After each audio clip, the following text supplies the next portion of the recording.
Tak ada yang lebih mengganggu daripada rasa curiga di hati seorang pasangan. Semula semua tampak biasa. Gaji masuk, tagihan dibayar, dan kehidupan berjalan sebagaimana mestinya. Namun perlahan, sesuatu mulai terasa ganjil. Saldo yang tak lagi sama, nota belanja yang tak jelas asalnya, atau tumpukan tagihan yang tiba-tiba muncul tanpa penjelasan. Saat hal-hal kecil seperti itu mulai terakumulasi, benih ketidakpercayaan tumbuh. Bukan hanya tentang uang, tetapi tentang rasa aman yang mulai goyah. Dalam hubungan, keuangan bukan sekadar angka. Ia adalah cerminan kejujuran dan kerjasama. Begitu satu pihak merasa disembunyikan, maka luka tak kasat mata mulai muncul. Dan luka itu jika dibiarkan, bisa merobek fondasi cinta yang dulu dibangun bersama. Banyak orang berpikir bahwa menyembunyikan sedikit uang dari pasangan adalah hal kecil. Untuk jaga-jaga, katanya. Tapi dalam realitas pernikahan, tidak ada rahasia yang benar-benar kecil. Ketika seseorang menyembunyikan uang, itu bukan hanya soal jumlahnya, melainkan tentang niat yang bersembunyi di balik tindakan itu. Apakah karena rasa takut? Karena ingin berkuasa? Atau karena tidak lagi percaya bahwa pasangannya mampu memahami situasi finansial sebenarnya? Dalam diam, dompet yang tersembunyi menjadi simbol jarak. Sebuah pengingat bahwa komunikasi telah tergantikan oleh dugaan. Dan begitu kepercayaan retak, setiap transaksi kecil pun bisa berubah menjadi perdebatan besar. Ada 5 tanda yang kerap muncul sebelum seseorang menyadari bahwa pasangan sedang menyembunyikan uang. Pertama, perubahan perilaku. Tiba-tiba tertutup saat berbicara soal keuangan. Kedua, kebiasaan baru, mengganti sandi ponsel atau rekening.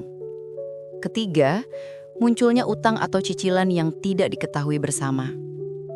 Keempat, pengeluaran yang tidak seimbang dengan penghasilan. Dan kelima, reaksi defensif setiap kali topik uang dibicarakan. Tanda-tanda ini sering dianggap remeh, padahal mereka adalah sinyal awal dari masalah yang lebih dalam. Mengabaikannya hanya akan membuat luka semakin dalam dan jarak semakin jauh. Ada alasan psikologis di balik perilaku ini. Beberapa melakukannya karena trauma masa lalu, pernah hidup kekurangan dan kini takut kehilangan kontrol. Sebagian lain melakukannya karena konflik tak terselesaikan, merasa tidak dipercaya, atau bahkan ingin membalas perlakuan pasangannya.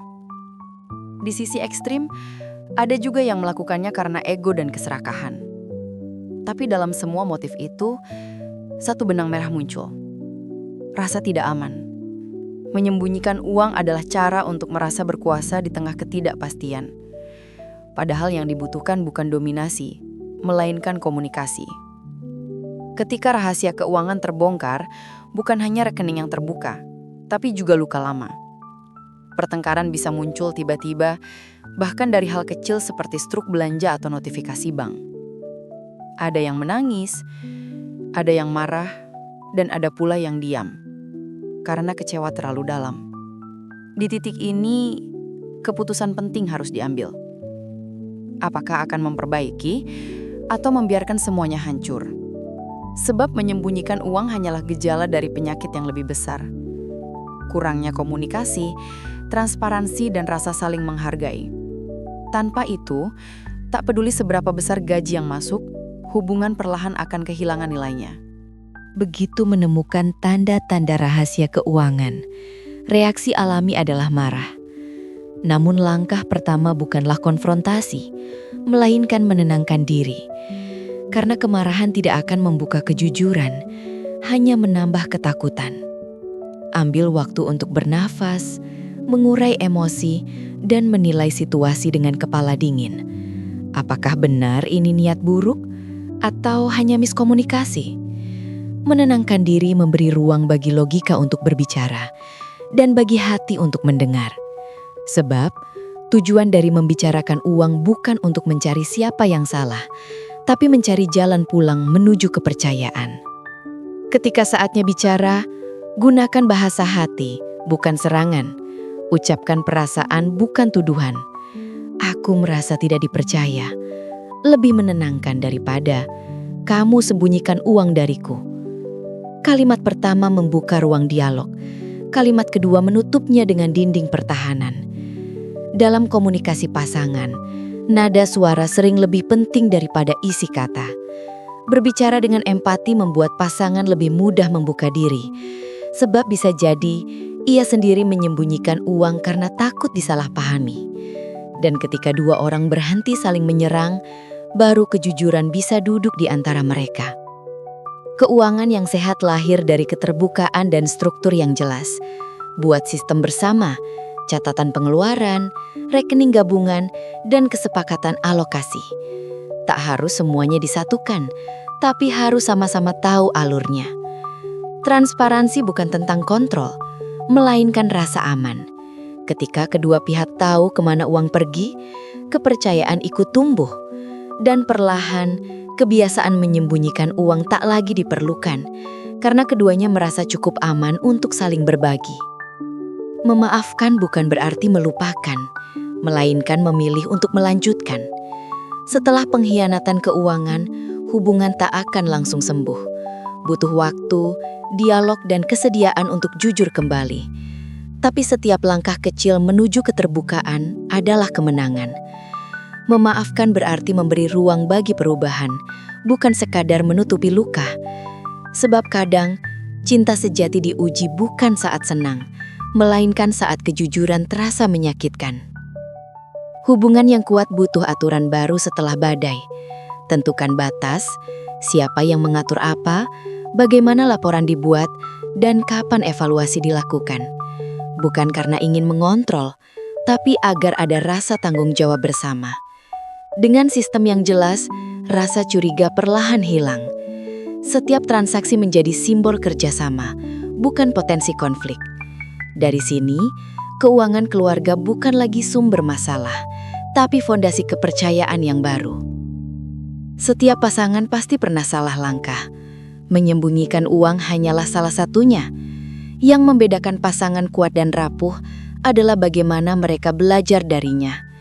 Pasangan kuat tidak menutupi luka, tapi menatapnya bersama. Mereka bertanya, apa yang bisa kita perbaiki? Bukan siapa yang salah. Dari setiap krisis, ada pelajaran tentang komunikasi, tanggung jawab, dan cinta yang lebih dewasa. Masalah keuangan sering bermula dari pola pikir. Ada yang melihat uang sebagai sumber keamanan, ada yang melihatnya sebagai alat kekuasaan. Padahal uang seharusnya jadi alat kolaborasi. Pasangan perlu menyamakan makna uang, bukan siapa yang punya lebih, tapi bagaimana menggunakannya untuk hidup bersama. Dengan mindset baru, uang berhenti jadi sumber konflik dan mulai menjadi alat untuk mencapai impian bersama. Transparansi tidak sama dengan pengawasan. Banyak pasangan salah kaprah, ingin jujur tapi berujung saling menuduh. Transparansi sejati adalah ketika masing-masing merasa aman untuk terbuka tanpa takut dihakimi. Caranya sederhana, buat ruang rutin berbicara tentang keuangan, tanpa emosi, tanpa menyindir. Cukup tanya, apa yang perlu kita perbaiki bulan ini? Kebiasaan kecil itu menjaga cinta tetap jujur. Salah satu alasan orang menyembunyikan uang adalah karena mereka kehilangan arah bersama. Maka kembalikan makna kita. Buat tujuan keuangan yang menyatukan. Dana darurat, tabungan rumah, atau liburan keluarga. Ketika visi bersama tumbuh, rasa memiliki pun ikut muncul. Uang tak lagi menjadi alat sembunyi, tapi alat membangun masa depan berdua. Hubungan yang kuat tidak datang dari pasangan yang sempurna, tapi dari dua orang yang terus berusaha saling memahami. Menyembunyikan uang bisa menghancurkan, tapi juga bisa menjadi titik balik jika dijadikan pelajaran. Cinta dan kepercayaan bukan hadiah, tapi keputusan yang diulang setiap hari. Dan dalam setiap keputusan untuk jujur, pasangan sedang menulis ulang kisah cinta mereka. Kali ini dengan nilai yang lebih dalam dan fondasi yang lebih kokoh. Jika kamu merasa video ini menyentuh, jangan lupa tekan like dan subscribe. Karena setiap minggu, kita akan berbagi kisah dan pemikiran tentang bagaimana keluarga bisa tumbuh, bukan hanya bertahan.